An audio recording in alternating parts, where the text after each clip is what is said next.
Salam müəllimlər, gəlin bu günlərim sizinlə növbəti cədvəl testini həll edək. Öyrətdiyim qayda ilə əvvəlcə biz uyğun-uyğunsuzluğu istədiyinə baxmırıq, sadəcə testi təhlil edirik. Birdə yazır, məlumatı interpretasiyadır. İnterpretasiya etmək, öz sözlərlə izah etmək, şərh etmək, bu anlamaq mərhələsinin feilidir, bəli. İdrak taksonomiyasının anlamaq feilləri var. Şərh etmək, ümumiləşdirmək, qruplaşdırmaq, interpretasiya etmək, parafraz etmək, seçmək, müəyyən etmək, bu kimi sözlər var. Onlara mütləq baxmaq lazımdır ki, belə rahat şəkildə tapmaq olsun. Bu cümlə doğrudur, anlamaq mərhələsidir. Müsbət yazırıq.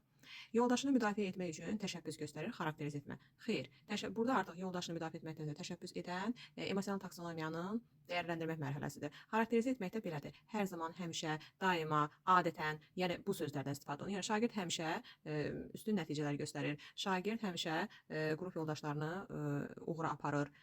O şagirdi seçirlər ki, çünki o hər zaman öz komandasını uğura doğru aparıbdır. Gördünüzmü? Orada artıq nədir? Onun bir xarakterini tanıyırlar şagird. Şagird artıq bir hansısa xüsusiyyətinə görə tanınır. Bu artıq xarakterizə etməkdir. O şəkildə desək, bir insanın xarakteri və ya da deyirlər ki, bir insan bu sözü deyirlər ki, xeyr, o insan o sözü heç vaxt deməz. Artıq çünki onu ilə xarakterizə edirlər. Bu amma yoldaşlarına istədi, istəmədi, kənardan görür, onlara necə deyim, müdafiə etməkdən ötürü bir təşəbbüs göstərir. Bu dəyərləndirməkdir, vəziyyəti dəyərləndirir. Misal üçün çoxluğun fikrinə razılaşmaq və ya da razılaşmamaq, yaxşılığı etmək və ya da etməmək. Neyinir? O vəziyyətə görə artıq insan dəyərləndirir. Öz sinif yoldaşlarına baxır, sinif yoldaşlarının içində bəziləri görür ki, zəif nəticələr göstərir, istəyir ki, onlar da yaxşı nəticələr göstərsin və başlayır onlara köməklik göstərməyə. Sinif yoldaşları ondan istəmir. Gördünüzmü? Artıq onlar istəsə də, istəməsə də özü istəyir, buna can atır. Yəni buna təşəbbüs göstərir. Bu olur artıq dəyərləndirmək mərhələsi. Demək ki, burada xarakterizə deyil, bura çıxaq qoyuruq. 3-də yazılır ki, tapşırığı köməksiz yerinə yetirir, artikulyasiya. Bu da psixomotor taksonomiya mərhələsidir. Xeyr, artikulyasiyada qurmaq, yapmaq, yaratmaq var. Yadınızda qalsın, idrak taksonomiyanın yaratmaq mərhələsi də bura aiddir. Amma bəzi məsələlər var ki, məsəl üçün o yaratmaq sayılmır. Maket hazırlamaq, model hazırlamaq. Bunlar yaratmaq sayılmır. Çünki maket, model bunlar var.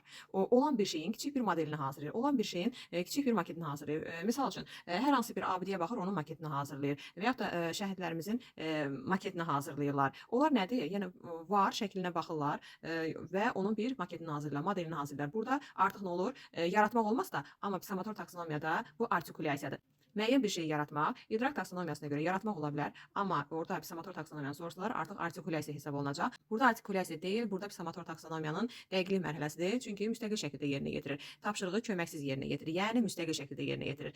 Dəqiqlik mərhələsinin bir sözü də müstəqil yerinə yetirməkdir. Ona görə də burada səhvdir, çıxaq qoyuruq.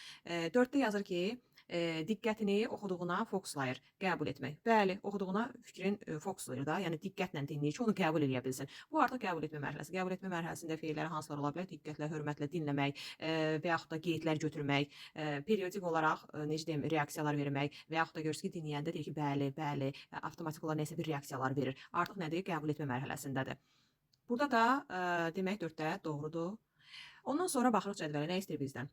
Doğru fikirləri müəyyənləşdirin. Yəni uyğunluğu götürün. Uyğunluğu istəyirsə doğruda doğru, yanlışda yanlışı seçəcəyik. Burada da doğruda doğru 1, yanlışda yanlış 3'dür. Bizim cavabımız Y variantıdır.